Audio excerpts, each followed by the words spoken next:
What doesn't kill us makes us stronger. Sometimes the first poem of a collection is like the thesis statement for the rest of the book. This is certainly true of Robert Frost's collections.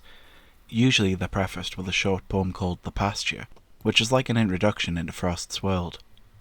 But in his first collection, A Boy's Will, it was this poem, Into My Own. This is a really important poem in the Frost canon, and I think it's probably underappreciated now, simply because it was the first poem in his first collection, and it goes, Into my own.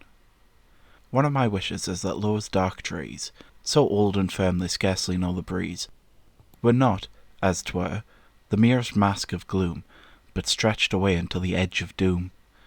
I should not be withheld but that some day into their vastness I should steal away, fearless of ever finding upon land or highway where the slow wheel pours the sand.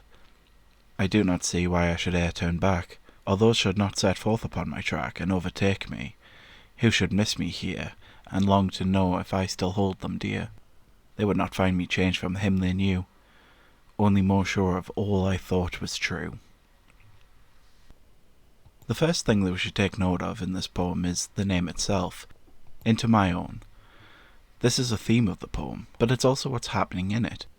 The narrator, Frost, is retreating into himself, by retreating into the wilderness, those dark trees. Those trees, the rough wilderness, is near, and we can see them. And it's a really, really grim place, so old and firm or strong that it scarcely shows the breeze blowing against it. The narrator is saying that he wants this dark place to not just have the mask of gloom, but he wants it to be the gloomiest place he can find and vanish into, and it be everlasting until the edge of doom, a quotation from one of Shakespeare's sonnets, basically meaning until the end of time. He then says he should not be withheld, but it's intentionally unclear if this is withheld by himself or by others, because he wants to steal away into the vastness of this gloomy wilderness. Steal away is quite an interesting use of words. It isn't just to fit the rhyme scheme. Steal is quite an emotional, almost violent word in this context. This is a poem of bitterness and misery. There's a story behind this poem, and it's talked about in Robert Frost, A Life by J. Parini, a really good biography of the poet. In that book, around the page 50 mark, it said that this poem was inspired by a time when Frost thought his future wife was going to go with another man. Frost was young, and being emotional he went out 10 miles into a woody swampland, literally called the Dismal Swamp, to kill himself.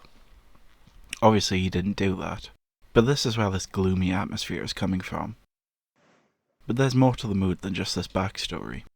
I do not see why I should e'er turn back, or those should not set forth upon my track to overtake me, who should miss me here and long to know if I still hold them dear. This sounds like a really deep depression, which I'm sure everybody can relate to in their own way.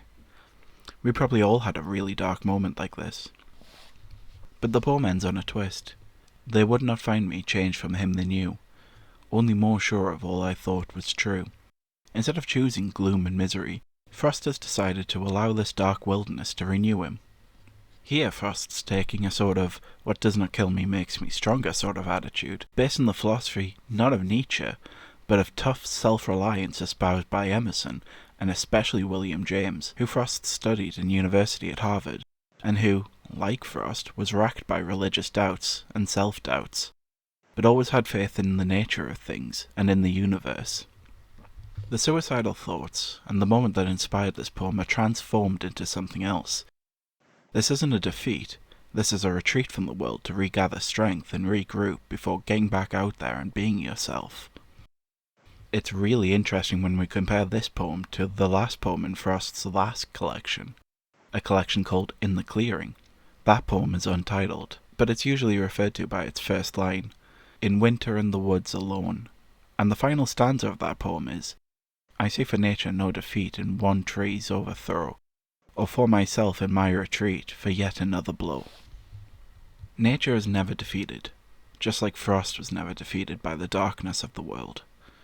Frost poetry is often an exploration of that darkness, and so when looking at his books only, not his magazine publications, it's really interesting that his last poem is an echo of his very first. The setting and the theme are essentially the same.